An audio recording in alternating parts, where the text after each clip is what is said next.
Best कर्मचाऱ्यांचा आजपासून पुन्हा संपाचा इशारा। प्रलंबित वेतनासाठी कामगार संघटना आक्रमक। खासगी कंपन्यांच्या बसेसना देखील विरोध।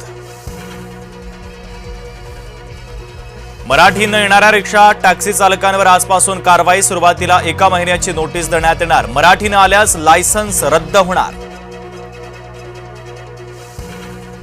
शिवसेना पक्षाने चिन्ह प्रकरणी आज पुन्हा सुनावणी। आजपासून शिवसेनेचे वकील युक्तिवाद करणार। उबाठाच्या मोर्चानंतर आता फडणवीस नाशिकमध्ये मतदार यादीच्या एसआयआर उपक्रमासाठी बैठक। कुंभमेळा नियोजनाचा देखील घेणार आढावा।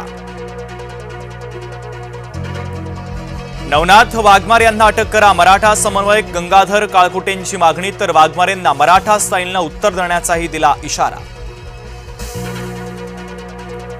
2-3 जणांना निवृत्त करीन, मगच राजकीय निवृत्तीचा विचार करीन। मंत्री पंकजा मुंडेंचा राजकीय विरोधकांना थेट इशारा। स्वातंत्र्य दिनी दहशतवादी हल्ल्यांचा कट उधळला। केंद्रीय गृहमंत्री अमित शहांकडून धक्कादायक माहिती। आयसिस पुरस्कृत शहजाद भट्टी अतिरेकी नेटवर्क उद्ध्वस्त।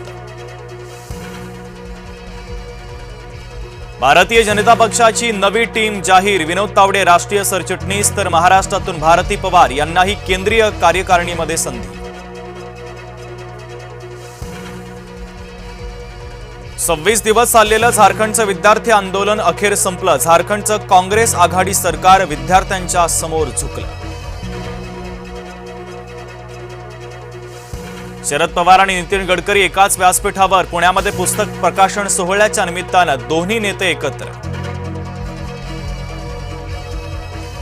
पश्चिम रेल्वेची विशेष स्वच्छता मोहीम। खाद्यपदार्थ विक्री केंद्रांची करणार तपासणी। ऑगस्ट अखेरपर्यंत 300 तपासण्यांचं नियोजन। पैशांच्या पावसासाठी अल्पवयीन मुलीचा बळी देण्याचा प्रयत्न फसला। उदगीर पोलिसांनी अघोरी पूजेचा डाव उधळला। 13 जणांची टोळी अटकेत। छत्रपती संभाजी महाराज यांचा मॉडर्न आर्ट पुतळा हटवला। शिवप्रेमींच्या नाराजीनंतर पेण नगरपालिकेचा निर्णय। मुंबईतील 4 रेल्वे स्थानकांवरील पाण्यामध्ये आढळला घातक E coli. CSMT Bhiwandi road, कल्याण, लोणावळा स्टेशनचाही यात समावेश। चिपळूण रेल्वे स्थानकाकडे जाणाऱ्या रस्त्याची चाळण। रेल्वे आणि प्रशासनातील मालकीच्या वादामध्ये रस्त्याची दुरावस्था।